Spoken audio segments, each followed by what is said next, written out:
Salut tout le monde, aujourd'hui on va parler d'un sujet qui concerne absolument tous les pratiquants de Jiu-Jitsu brésilien et c'est les blessures. Parce que oui, on est tous pratiquants, on est tous passionnés de Jiu-Jitsu brésilien et on sait qu'il n'y a rien de pire que de ne pas pouvoir pratiquer parce qu'on est blessé. Et je vous le dis tout de suite, dans cette vidéo, je ne vais pas me contenter de donner les conseils classiques du type échauffe-toi bien, bois bien à l'entraînement, tape vite. Bien sûr, c'est des conseils utiles, c'est des conseils qu'il faut appliquer, mais c'est des conseils évidents en soi. Là, le but de cette vidéo, c'est de donner des conseils concrets auxquels tu n'auras peut-être pas déjà pensé, des conseils que je mets en place dans ma propre pratique et des conseils qui sont issus de mon expérience. Personnellement, et je touche du bois, je me suis jamais vraiment blessé en jiu-jitsu brésilien, en tout cas rien qui ne m'arrête plus de 2 ou 3 semaines. Et c'est pas uniquement de la chance, c'est vraiment parce que j'ai essayé de mettre des choses en place qui me permettent d'éviter de me blesser. Première chose à bien comprendre, et contrairement à ce qu'on pourrait penser, finalement la plupart des blessures à l'entraînement ne sont pas causées par une soumission. Bien sûr, il y aura toujours des blessures parce que le partenaire a fait une soumission trop forte ou que t'as pas tapé assez vite ou ce genre de choses. Mais de mon expérience, la majorité des cas, les blessures ne viennent pas de là. La plupart des blessures viennent d'un faux mouvement, d'un mauvais appui au sol ou ce genre de choses, et un genou qui part vite, ou une épaule qui part vite, des fois ça peut même être le tendon d'Achille. Donc la plupart des blessures viennent plutôt de ce type d'accident où ça va être un mauvais appui ou ce genre de choses. Et dans de très nombreux cas, j'ai même envie de dire dans la majorité des cas, ces blessures sont surtout causées par une fatigue. Parce que quand tu es fatigué, tu es beaucoup moins alerte. Tes réflexes vont baisser, ta précision de mouvement va baisser, tu vas avoir beaucoup moins de coordination. Et au final, peut-être que tu vas rater un appui, tu vas glisser ou ce genre de choses, et c'est là où tu vas potentiellement te tordre le genou ou te tordre une cheville. Et le pire, c'est que finalement, ça ne demande pas une grande fatigue. Même une fatigue légère suffit pour que le risque augmente. Tu es un peu moins concentré, un peu moins tonique, et ça peut être suffisant pour que ton genou parte sur un mauvais appui, que la cheville tourne, ou que ton dos prenne une trop mauvaise charge. Et c'est pour ça que finalement, j'ai entendu énormément de pratiquants, énormément d'élèves me dire, juste après s'être blessé, à ce jour-là, j'étais fatigué, ce jour-là, j'avais mal dormi, au taf, en ce moment, c'est assez difficile, ou ce genre de choses. Au final, la blessure vient surtout du fait que ce jour-là, ils étaient pas lucides. Donc, si en arrivant à l'entraînement, tu sens que tu es fatigué, tu sens que tu as mal dormi, peu importe, que tu n'es pas concentré, que tu n'es pas lucide, n'hésite pas à juste faire la technique, ou si tu fais les combats, vas-y vraiment avec des partenaires de confiance avec lesquels tu sais que tu peux tourner léger. Et éventuellement, si au fur et à mesure de la séance, tu sens que ton énergie baisse, n'hésite pas à juste passer un combat, passer 2 combats ou à arrêter là de ta séance. Je suis sûr et je suis persuadé que ton prof ne t'en voudra pas si tu lui dis que tu sens que tu es plus lucide et que tu as peur de te blesser si tu continues. Un autre point essentiel qui peut causer les blessures, ça va être ton rythme d'entraînement. Parce que oui, on est tous un peu addicts au jiu-jitsu et on a tous envie de s'entraîner autant que possible. On a tous envie de progresser le plus vite possible. Et il est pas rare de des fois se dire, tiens, je vais m'entraîner tous les jours, 2, 3 fois par jour pendant telle période ou telle période parce que j'ai plus de temps. Mais attention, oublie pas que ton corps n'est pas forcément prêt à encaisser une telle charge d'entraînement. En soi, c'est pas une mauvaise chose de s'entraîner beaucoup, potentiellement de s'entraîner tous les jours si ton corps te le permet. C'est une bonne chose en soi, mais ce qu'il faut pas oublier, c'est que tu peux pas passer de 2 entraînements par semaine à d'un coup t'entraîner tous les jours, plusieurs fois par jour ou ce genre de choses. Tu peux augmenter ta charge d'entraînement, mais si tu le fais, il faut vraiment le faire de manière progressive. Et en plus, si tu augmentes ta charge d'entraînement, ça ne veut pas dire que du coup, tous tes entraînements, ça doit être des guerres à chaque fois. Si tu peux t'entraîner plus, c'est aussi une bonne opportunité de se dire, bah tiens, tel entraînement, je vais tourner plus léger, tel entraînement, je vais travailler plus technique, ou ce genre de choses. Tu dois vraiment faire attention à ton rythme d'entraînement et à pas créer trop de stress sur ton corps pour éviter les blessures ou les blessures de fatigue, ce genre de choses. Tu dois vraiment faire en sorte d'augmenter ton rythme progressivement et oublie pas que le plus important, c'est surtout d'être régulier dans ta pratique. Autre point très important, tu dois apprendre à connaître et à écouter ton corps.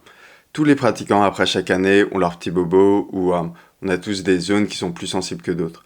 Par exemple, imaginons que tu manques de souplesse au dos ou tu sens que ton dos est plutôt fragile. Dans ce genre de cas, ça veut dire quoi? Ça veut dire que si tu sens par exemple que ton partenaire va te tasser ou ce genre de choses pendant un passage de garde, au lieu de t'entêter et te dire non, quoi qu'il se passe, je laisse pas passer la garde et jouer sur ta souplesse du dos, alors que ton dos est potentiellement déjà fragile, range ton ego de côté et juste laisse-le passer, c'est pas grave. Une blessure au dos, ça peut vraiment être très handicapant, que ce soit sur le tatami ou même dans la vie quotidienne, et il faut vraiment mieux laisser son partenaire passer la garde que de se retrouver avec une hernie ou ce genre de choses. Donc, si tu sens que tu te fais tasser et que ton dos est déjà fragilisé ou que tu manques de souplesse, c'est pas grave.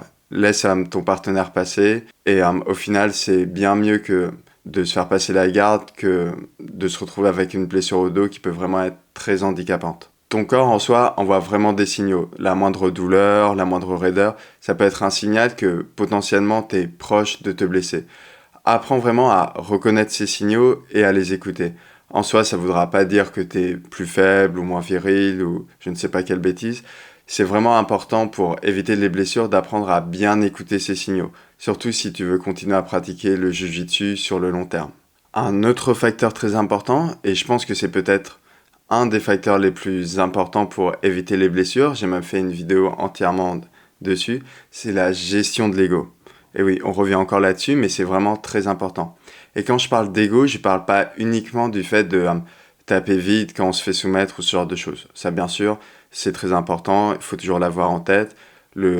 Fais en sorte de vraiment taper vite sur les soumissions et ça va vraiment te permettre d'éviter beaucoup de blessures. Mais ça ne vaut pas que pour les soumissions. Ça peut être aussi le cas sur des renversements, par exemple. J'ai vu, par exemple, énormément de personnes se blesser parce qu'ils ont voulu résister à un renversement à partir d'une 50-50 ou d'une garde à waiter, donc un waiter sweep, parce qu'ils cherchaient à jouer avec leur souplesse de genou pour éviter de se faire renverser. Et finalement, le genou a pété ou ce genre de choses. Donc, au final, ils se sont blessés au genou, parfois pendant plusieurs mois, voire une année entière, juste parce qu'ils ont voulu éviter un renversement. Ça, c'est vraiment trop dommage de, juste par ego, se dire je veux pas me faire renverser, et au final, ils se blessent. Et j'ai pas demandé, mais je suis sûr que 100% de ces personnes qui se sont blessées comme ça regrettent vraiment amèrement de s'être blessées juste pour pas se faire renverser. Donc fais en sorte de vraiment mettre ton ego de côté. Oublie pas que t'as absolument rien à prouver sur le tatami et que en soi, accepter de perdre une position ou de taper, c'est ce qui va te permettre de continuer à progresser sans interruption. Le partenaire d'ailleurs va également jouer un rôle énorme dans la prévention de blessures.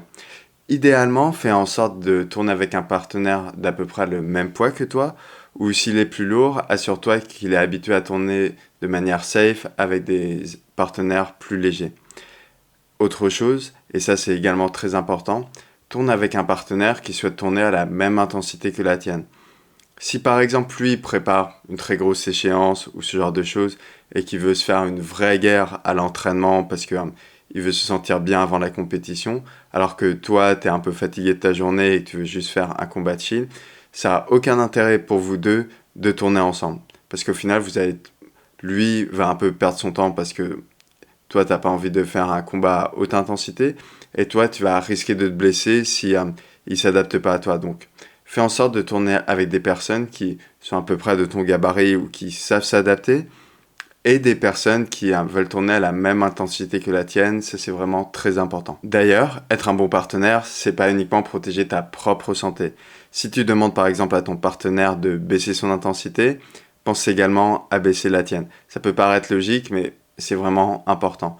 Oublie pas, la sécurité et la prévention de blessures, ça va vraiment dans les deux sens. Donc, si tu attends en tout cas que ton partenaire fasse attention à toi, ça veut dire que réciproquement, tu dois également faire attention à ton partenaire. Autre point clé à avoir en tête pour la prévention de blessures, ça va être ta capacité à tourner de manière relâchée.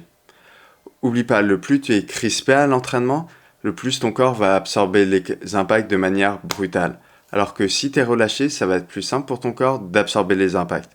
Parce que on est dans un sport de combat et quoi qu'il se passe, des impacts, va y en avoir. Si tu es trop tendu à l'entraînement, tu vas avoir tendance à avoir ton corps qui va casser entre guillemets plus facilement. Alors que si tu es relâché, ça va être beaucoup plus simple pour toi de mieux absorber les chocs, absorber les impacts et de manière générale mieux répartir les impacts auxquels tu peux être confronté.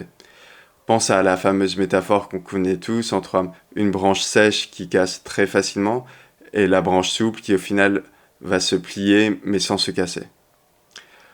Autre point à avoir en tête également pour éviter les blessures, ça va être la préparation physique. Il faut vraiment que tu vois la préparation physique comme un bouclier qui va te permettre d'éviter les blessures. En renforçant tes muscles, tu renforces également la stabilité de tes articulations. Tes genoux, tes épaules, tes hanches sont alors mieux maintenus par tout l'environnement musculaire. Et ce n'est pas qu'une question de force brute. Beaucoup de blessures viennent d'un déséquilibre musculaire.